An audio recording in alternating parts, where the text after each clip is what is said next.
Hey guys, welcome back to The Steph Show. I'm Steph Ganowski, your dating and relationship coach for men. And in today's video, I'm going to be talking to all you men who have been recently divorced. There's 3 things I need you guys to know. So for all of you recently divorced, I'm going to talk about these 3 things in just a second. But before I do, hit subscribe and the notification bell so that you can be notified every single time there's a new video out, in order for you to get some value in your relationship with yourself and with women. So the number 1 thing I want recently divorced men to know is that you didn't fail as a man. I talk to so many guys who, it's not like they're emotional about it. They're just like, they just feel, all right, well, I was supposed to keep a family together and I couldn't. So fucking failed my job. And it's kind of just that feeling that they carry along with themselves where this is all my fault and I should have done a better job keeping the family together, keeping the relationship with my wife together. The family unit breaks, you wonder who's to blame, and men go right to themselves. When really, in reality, relationships are a 2-way street. You can't do everything, and I'm not saying it wasn't your fault if you're maybe you really fucked up and that's why you're divorced. That's why you got to the point of divorce. But what I'm saying is you can't carry the burden of, for the rest of your life, is I failed as a man. It's as long as you've exhausted all options and really tried to keep it together, then there's not much you can do, So I really recommend that if you are trying to keep your family together and you don't want to break apart just yet, you feel hopeless or you don't know what to do, try to exhaust all options. Really try everything. Go see therapy, hire a coach, come talk to me. This is what I do. I help guys give them a sense of clarity in terms of here's what your options are right now.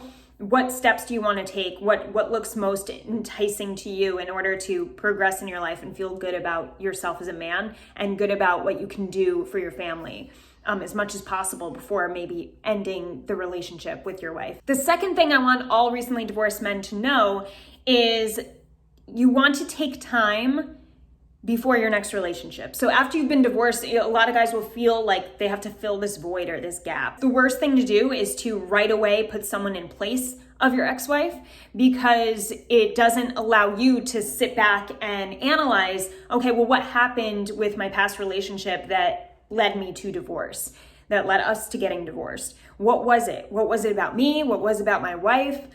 Did we just have different values that shifted? Was it a primary concern as far as a behavioral issue when it comes to parenting the kids? So get back in touch with yourself. What are your values moving forward? What are your values at this point? Like, really get in touch with who you are as a man, what you value most, what's most important to you in a relationship, moving on from this, what really turned you off or really threw you off when it comes to your wife or your ex-wife now, and what is it that you won't tolerate anymore moving into the next relationship? Because if you've attracted your ex-wife and she had certain characteristics and traits, then you're going to most likely attract the same type as her, unless you get your head straight and say, all right, why didn't that work? What can work for me? How have I grown as a man within this marriage?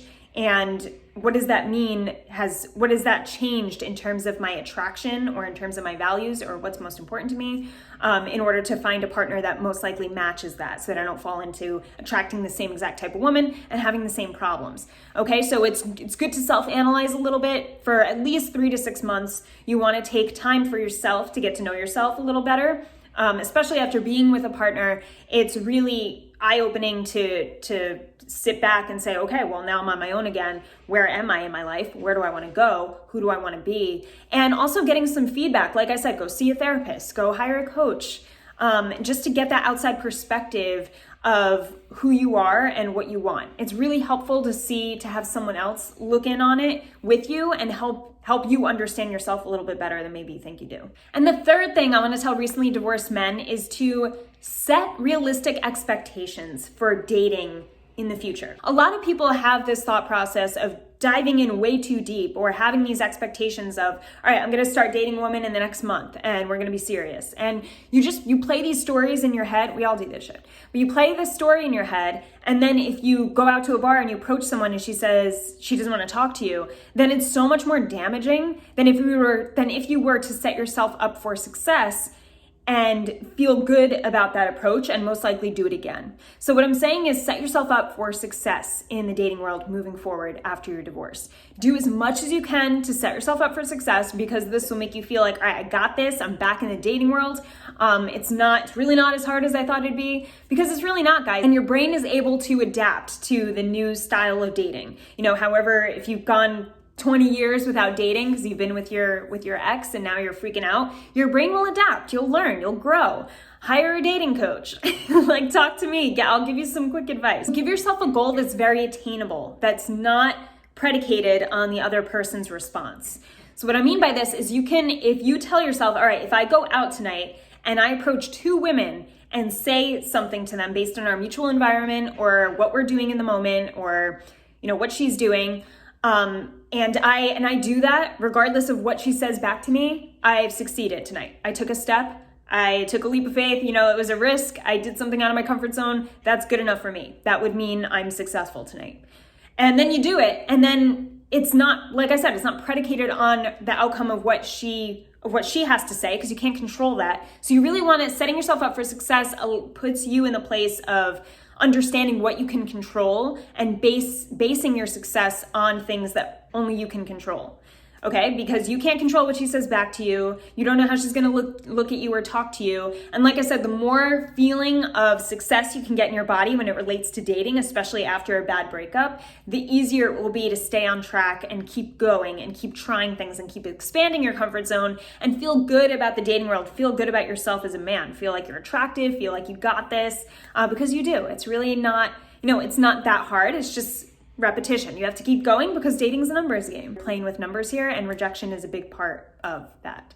So it's just getting used to that again, setting yourself up for success as much as you possibly can. Okay, guys, so that is it for today's video. You guys can find love again, okay? It can happen. So don't have the thought like, oh, well, I guess this is over. I'm going to be single for the rest of my life. You don't have to be. If that's not what you want, then set a goal for what you want. Get clear on what you want. And in order to get clear, it really helps to get someone else's perspective. Like I said, especially a female when it comes to the dating world. You're trying to understand yourself more. You're trying to understand women more. So if you want to book a call with me, the first call is complimentary. It's 30 minutes long. And you can go to info@sgdatingcoach.com. Shoot me an email and just tell me your situation. And I'd love to start you off on that call so that we can get really clear on what your situation is now right after the divorce and what you want for yourself. I'd love to help you out with that. Other than that, don't forget to subscribe, hit the notification bell, and I look forward to talking to you guys again.